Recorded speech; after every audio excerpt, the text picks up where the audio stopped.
Hello there, you amazing viewers and subscribers, and welcome to a brand new exciting Doctor Who review for today. So this review, it is an up-to-date review on my review on Doctor Who Season 19.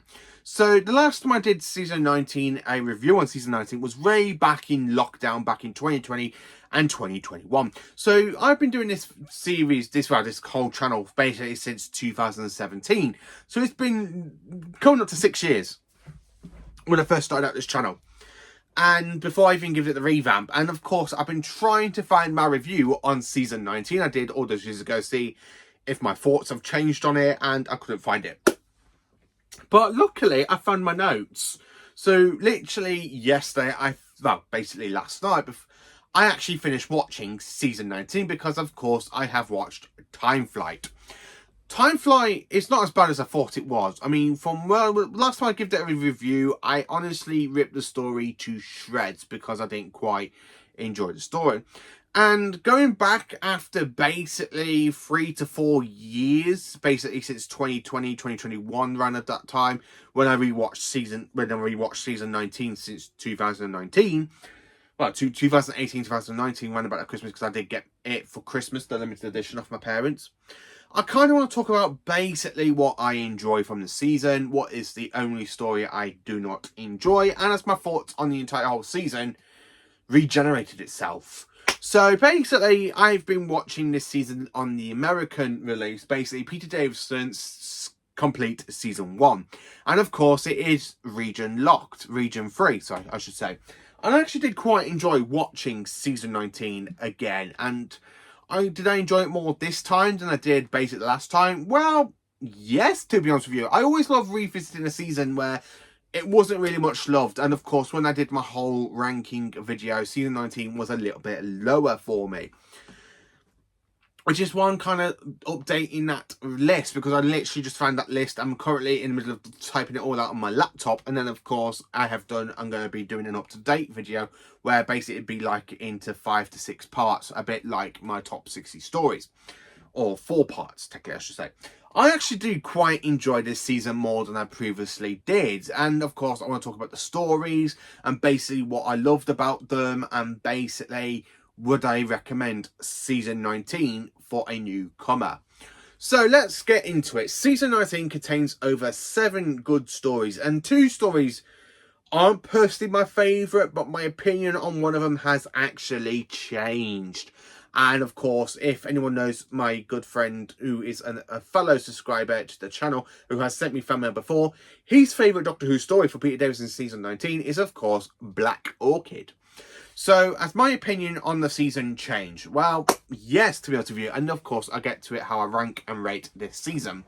So, Season 19, it follows on the departure from Tom Baker in the previous season, Season 18. And of course, it is such a good moment where you have that bit of the recap of the regeneration before you go straight into the events of the story. So, you do revisit the little bit of the regeneration. The only thing is you don't see the companions when they're all literally talking to the Doctor, saying the Doctor's name. And of course, you do get Tom Baker saying his final line. It's the end. The moment has been prepared for. And of course, you do have Adric saying it's the Watcher. And you don't really get that line from Sarah Sutton, aka Nyssa, where it says, so he was the Doctor all the time. You don't physically get that in this version, which is something I think they should have really edited into it. Then, of course, story number 1. Cash Development. So the newly regenerated 5th Doctor is, of course, tried to find the Zero Room. So basically, it can heal his dendrops because of his tussle with the Master became a bit too sudden for the Doctor. Then the Doctor thought it was going to. So basically, you kind of have the whole bit of the regeneration basically being a little bit topsy-turvy for the Doctor. And I think this is the first time we have in Doctor Who post-regeneration trauma for the Doctor. So basically, when you literally watch like Power of the Daleks and you go straight into basically Patrick Troughton, and of course he comes across the Daleks. With Jon Pertwee's first story, I mean, yeah, okay, you do have the bit with the hospital scene, but of course he does try to escape from the hospital. And of course, Tom Baker doesn't really have that post-regeneration trauma. So the 5th Doctor does, and of course he's trying to work out who he is, and of course, why is he, like, people call him the Doctor. And of course, you do get moments where his brain kicks in, and of course you do have some great references to, like, Romana and K9, and of course I actually quite enjoy the story. Now, I watched the mastered version. Of course, not the remastered. Yeah, well, they are technically remastered, but the brand new special effects added into it. So I do watch these stories if they've got new special effects, because I do prefer the new special effects over the original effects. And of course, I love the model shot of the TARDIS basically traveling towards Event 1. I really love that. I love Anthony Ainley's master in Cash of Alva, because it's actually quite good. Farewell, my friends. Farewell forever. I really love Anthony Ainley's laugh. I can't do his laugh. I really can't do his laugh as much as I tried. And I do love the way you've just got the master kind of gloating as the TARDIS is there, basically heading towards Event 1. But luckily they do survive, because the Doctor just showed Tegan how to jettison some rooms of the TARDIS to give it more thrust, to try and get away from Event 1. And of course, doing that, they accidentally jettisoned the Zero Room. And then, of course, they literally find for the TARDIS databank set up by Adric as a trap for the Master, Castrovalva. And, of course, you have the Master pretending to be the Portreeve. And basically, when the Doctor's talking to the Portreeve, he's actually talking to the Master. I love the reveal. And the Doctor should have one final meeting with his Master. I really love that. I really just love Anthony Ainley, the way he literally delivers the lines. And, of course, when the Doctor basically shows Charlemagne and, of course, the two others that basically the Portreeve ain't real, they're not real. Of course, Castrovalva is basically in a time trap. I actually do quite enjoy the story. It is absolutely brilliant, and I really love it. I don't know what it is, though, but I do have to give this one a 10 out of 10. It is a great story, and a good first story for a new Doctor. Then, of course, we have Four to Doomsday. Now, Four to Doomsday never really used to be one of my favourite stories, but my God, I actually did quite enjoy it on this recent rewatch. And I really love the villains, like Morgan. Is it Morgan? Something like that, like the whole frog-like alien creatures, and of course with the whole acid thing, and the Doctor throws the acid on him, and of course puts the spacesuit on him and taps the spacesuit as he's leaving. I do quite enjoy Four to Doomsday. I love the bit with that robot design. This is me. I'm an android. Yeah, this is the only part that was human before I got converted. And of course, we do see basically Nyssa starting to become part of that conversion. But luckily, the Doctor gets to her just in time and stops her. Tegan ends up basically moving the TARDIS on her own, and she's there losing it. I love when Janet Fielding plays Tegan when she's literally in distress, because Tegan accidentally makes the TARDIS dematerializes off the spaceship, and of course, it gets stuck in orbit between the spaceships. So of course the Doctor had to use a spacesuit with not much oxygen left. And of course the way that it plays out with the Doctor using the cricket ball and basically hitting into the back of the spaceship, get into it, and of course he literally gets to the TARDIS. And of course the way you see everybody that's kind of cheering for the Doctor, I absolutely love that scene. It's absolutely brilliant. I love the fact that the Doctor uses the sonic screwdriver, because 2 stories later, the sonic screwdriver does get destroyed. And I absolutely love how the Doctor uses the sonic screwdriver to basically unscramble the whole globe sort of ball thing. And I do quite enjoy the story. And then, of course, story number 3, we have one of the worst episodes of 1980s Doctor Who. It is Kinda. I did not enjoy Kinda. There's one thing about the Mara stories, I actually prefer Snake Dance more than Kinda. And I went into this one being more open-minded, seeing if I might enjoy this story more. I actually quite enjoyed the story a little bit, but not as much as I really thought I wanted to. I really wanted to give the story such a good review, because I know there's people out there that does not enjoy this story. And I'm sorry to say that. I actually agree what another sci-fi guy says about the story. I agree what timey-wimey reviews have said about this story before, and other Doctor Who reviews on other channels about this story. Kinda is not the best story for a first Doctor season. I really wish we had Snake Dance in this season. I really wish we had Snake Dance, because that's just such a far better story for the godlike power of the Mara, which basically did get a call out in Doctor Who season 1, aka season 40, with all the other gods like the Trickster and the Toymaker. I actually did quite enjoy the story a little bit. I love the jungle setting, because the jungle setting looks absolutely brilliant. I think this is actually all done in studio, and I couldn't tell if it was done studio or was it actually done film location, because it just looks so good. I 100% think it was actually filmed on studio, on the studio floor. and I actually quite enjoy the story. The whole up-to-date effects on the Mara, where it comes to life in the big massive snake form, it's okay. It's a lot better than the original effects, but I just don't really care for the story. I really don't care for it. The fact where you can tell by the end of the story that the Mara has still got a connection to Tegan, and the Doctor just basically sweeps it away. So because Tegan just can't take her eyes off the big massive form of the Mara, and she's there looking at it, and of course the Doctor, being the Doctor, literally pulls her away, thinks that's it, thinks it's been defeated, but of course the Mara is still attached to Tegan, that we do find out in the next season in Snake Dance. But I kind of wish that kind of bit with the Mara was actually more focused on, because Tegan was really possessed by the Mara. And honestly, when I was watching that story, and I think I saw the connection between Tegan and the Mara, I still connected with it. And I'm like, yeah, you know what, she's still possessed. Why is the Doctor not picking it up? Come on, Doctor, you're a Time Lord. You should really click if one of your companions has been infected by pure evil and affected by it. Not basically shrieking it off your shoulder and literally go on to the next journey. Yeah, but I really think that should have been picked up a little bit more. But of course, the following story is, of course, the visitation. So when we do see the TARDIS team basically in the TARDIS, of course, trying to get Tegan back to Heathrow in 1981, of course, Adric is there having a talent off, and you have Nyssa kind of teasing him. Poor old Adric in trouble once again. I actually love that, because it's like a family dynamic. It really feels like a family dynamic between Adric and Nyssa, because they both met each other in Keeper of Traken. They've come on this long journey with the Fourth Doctor, basically, and then, of course, seeing the regeneration into the Fifth Doctor, and they're there. Tegan just accidentally stumbled onto the TARDIS in the Fourth Doctor's last story, so basically she feels a little bit of the oddish one out of the actual whole TARDIS team, where the Doctor, Nyssa, and Adric, I really would love to see I wish we had them basically. I really wish that basically we had more stories with just the three of them instead of just having Tegan in the mix. I really think it would have been pretty good if we had the Doctor, Adric, and Nyssa instead of having Tegan into the mix. But I still quite enjoyed the storytelling itself. I really love when you have basically Tegan having that fantastic overreaction, and the Doctor just goes, "Why does she always have to react?"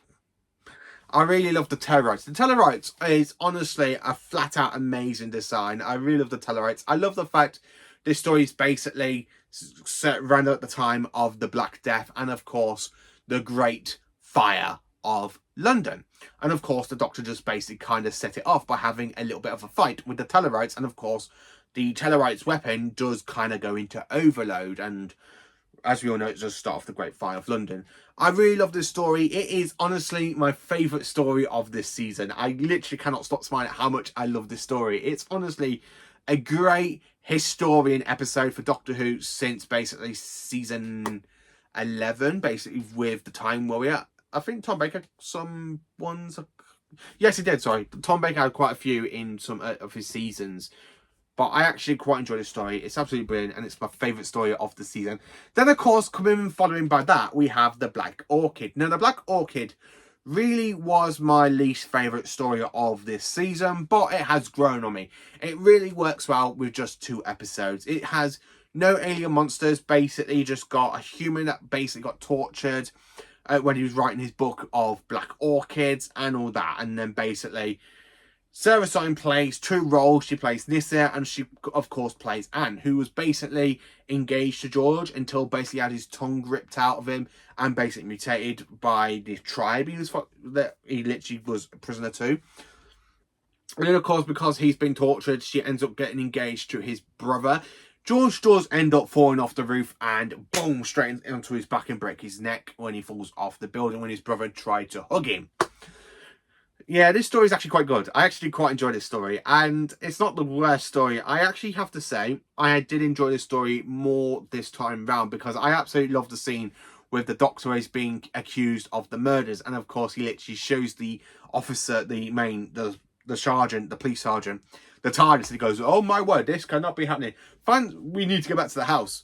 I can get you there a lot sooner." What? Oh, yes, of course, dear chap. Yes, of course.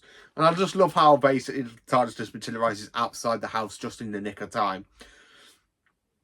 I also have to be honest with you, I love this story. I never used to, but I just really enjoyed the story more time round. Now, I really want to tell Thomas that my whole thoughts on the story has changed, because he's been trying to tell me for years it's not a bad story, and I'm like going, yep, I just don't like Black Orchid. I don't like Black Orchid. And I kind of enjoyed it. It is actually became my 4th favourite story of the season. So, Thomas, if you're happy about that, let me know in the comments. But yeah, Black Orchid has really grown a lot with me. I actually quite enjoy it. And then, of course, we have my 2nd favourite story of the season. We have Earthshock. The Cybermen return after 8 years. And, of course, they are trying to destroy the conference between Earth and other alien species that are going to war against the cyber race. So, of course, I absolutely love this story. This is honestly flat out my favourite story for the Cybermen. Well, was one of my favourites until basically I rewatched Attack of the Cybermen and, of course, The Visitation. So this is not Visitation, The Invasion. So this is actually my 3rd favourite Cyberman episode, and I love it. I just absolutely love it. I really love the arguing between the Doctor and Adric, because Adric wants to go back to his own people because he was a stowaway. And of course, it does lead into his death, where Adric tries to save the Earth a bit like his brother Varsh did in Full Circle against the Marshmen. I absolutely love this story. It really is just such a great story. My eye awakes, Doctor. I just absolutely flat out love this story. It really fills out all 4 parts. And of course, I love that reveal at part 1. I really love that reveal. Destroy them! Destroy them at once! A Time Lord. They are forbidden to interfere. This one does nothing else but interfere.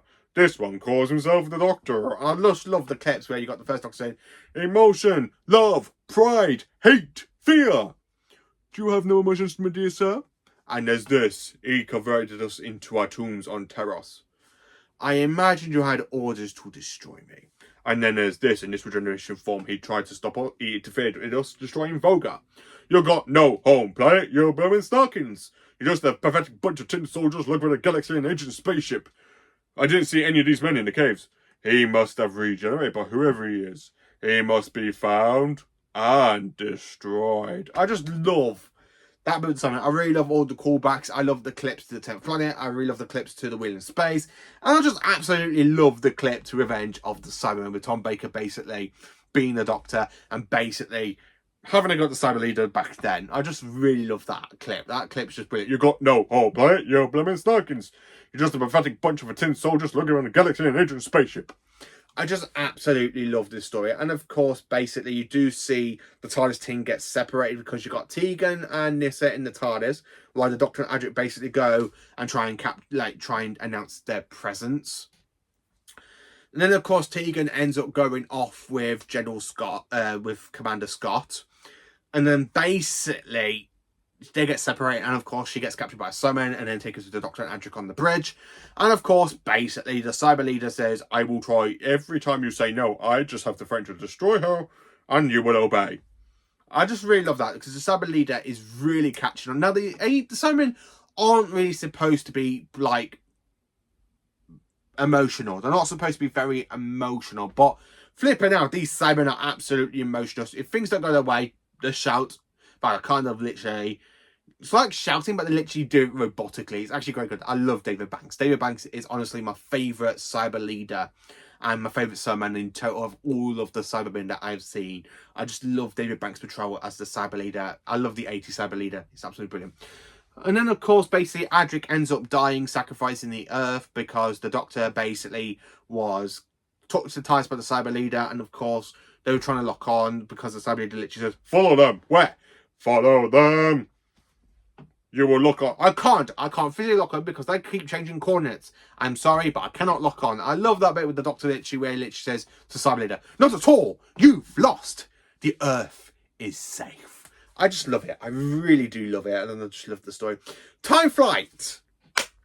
Now, I've got such great stuff to say about Time Flight. I absolutely did enjoy this story. I honestly did enjoy the story. It's just brilliant. I don't know what it is. People say, oh, Time Flight isn't really good.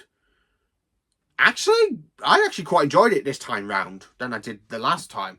Now, I absolutely love the whole bit of the Concorde. I love the fact you got the Doctor, Tegan and Lisa. And of course, they finally make it to Heathrow Airport. So after a whole season of trying to get Tegan to Heathrow Airport, they get there. They honestly do get there. I just absolutely... What do you mean a police box in Terminal 1? I really love it. I really just love this story. Doctor, Unit. I love the fact we have the callback to Unit, and of course, basically, Unit say to basically the airport police, get the Doctor. He's working with you. He's one of our scientific advisors. Oh, okay, right. So we got to have them working with us. Then, of course, they go back in time, and then they come across Khalid. Salam, salam, salam, shalim. And then, of course, basically have Khalid and the Doctor kind of having a good conversation. And then, boom, Khalid gets knocked out. Green bogey slime comes out of his nose. And who do we have but laughing? Oh, Doctor, you never do understand. You never do. I just absolutely love that reveal that Khalid is actually the Master. I never really thought it back when I first watched the story, back when I was really, really young. I feel I was about 5, 6 when I first watched this story. Maybe 4, 5 or 6. I actually can't remember, but I actually did enjoy this story in my childhood. And then when you get into adulthood, you don't really, you kind of zoom out of stories, and I actually quite enjoyed this story. I did actually quite enjoy this season. I just love the Master. I love the fact how the Master basically tinkers with the Doctor's control, like the bits of the TARDIS. So, and of course, he does get sent to Sullivan at the end. And of course, they end up leaving Tegan at the airport. Happy landings, Doctor. Happy landings, Doctor. Oh, hello. I thought you were going with the Doctor. So did I. I love that cliffhanger. And of course, we all know Tegan does come back in the next story, in the next season, in the season opener. I actually did quite enjoy this story. So basically, how do I rank and rate these stories? So number 1, we have The Visitation. And of course, it is the 4th story of the season with 10 out of 10. And of course, it is an A+.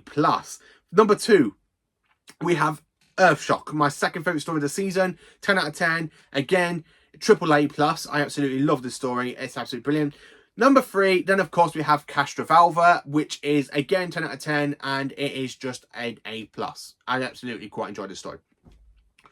Number 4, Black Orchid. Never really quite enjoyed Black Orchid growing up, but I actually quite enjoy this one more than I actually think I was going to. So yeah, Black Orchid is in 4th place with 10 out of 10, but it's just an A. I'm sorry, Thomas, I can't give it anything higher because I did quite enjoy the story this time around, but it's still it's an A, but it is 10 out of 10. Last time I gave it was a 5.5 out of 10, so it has really moved up a hell of a lot for me, and I actually quite enjoyed the story.